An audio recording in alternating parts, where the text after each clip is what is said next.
3:18 p.m. the 3rd of May. I was just threatened with another eval and being forced into mental health commitment. And you can see I'm on the property here. This is never allowed to film this property. I can't do it right now. But what I can do from this property line is film that house. All right? And we're gonna do it from here because I don't want to have too much obvious what I'm doing. Okay, so that house is where when I'm pissing blood out my ass and I'm spitting balls of blood out my mouth and massive stuff and things that I to this day can't talk about on the internet. The juvenile boy is about 14, and there's another one who's about 15, and then they have a daughter who's about 13. They come out. It's usually the boys. And they do a series of tactical stuff and things because I'm not allowed to talk about it. And then after they've been out for about 10 minutes every time on target, the pop comes out, this man who I believe is the father, and he orchestrates all this. He tells them when to come out, and he tells them when to come in. I'll be in my property, in my room, out of nowhere, about to projectile puke. All right?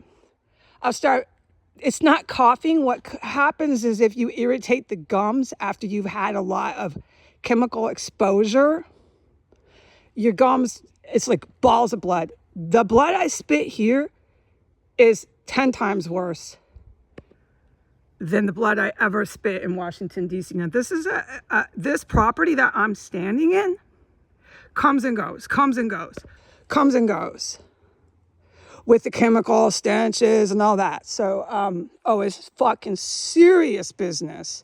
William Murray and Gwendolyn Ball never fucking came and went and had people constantly inside of 1509 S Street Northwest. That shit was not permitted there. With everything that I know I witnessed there. So anyways, so I'll be in my quarters and I can't film this property that I'm staying at. And that house is so suspect, if you want to play nice with words, that my head rolls. And there's so much that goes on in this whole block that I'm not allowed to talk about. The fact that they want to play dumb over there, like they don't know what's going on, and they come into this property, okay? There's a husky dog, apparently, that they're owners of. I had no idea until today. I'm eating my dinner in the backyard.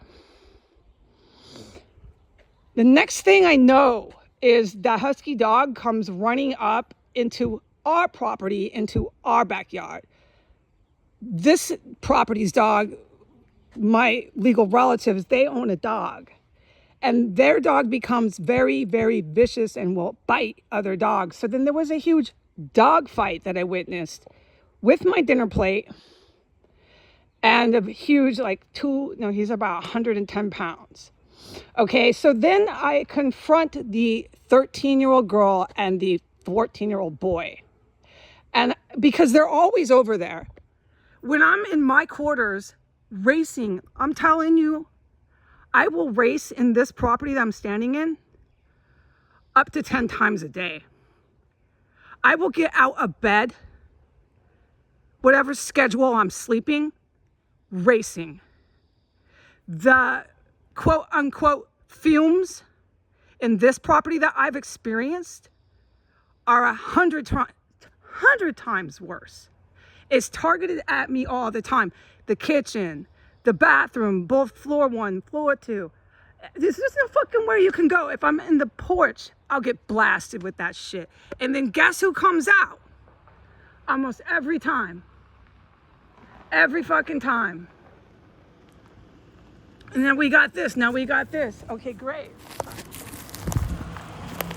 What, you guys coming back? What do you think? Okay, you call your sheriffs yet for a mental health eval? I'll be right here. I'm waiting for them. Okay, so the long and short of it is, my mother's husband told me to go into their house and to state on the cameras in their house. He said verbatim, I want you to go into the house and say in front of the cameras on the house video that these neighbors are on substances, because I said they're on substances. I said that.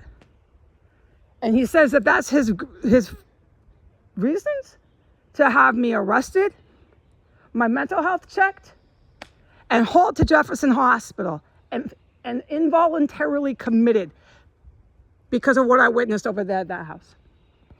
And he wants me to go into his property and say it on his video cameras. We'll talk about this later.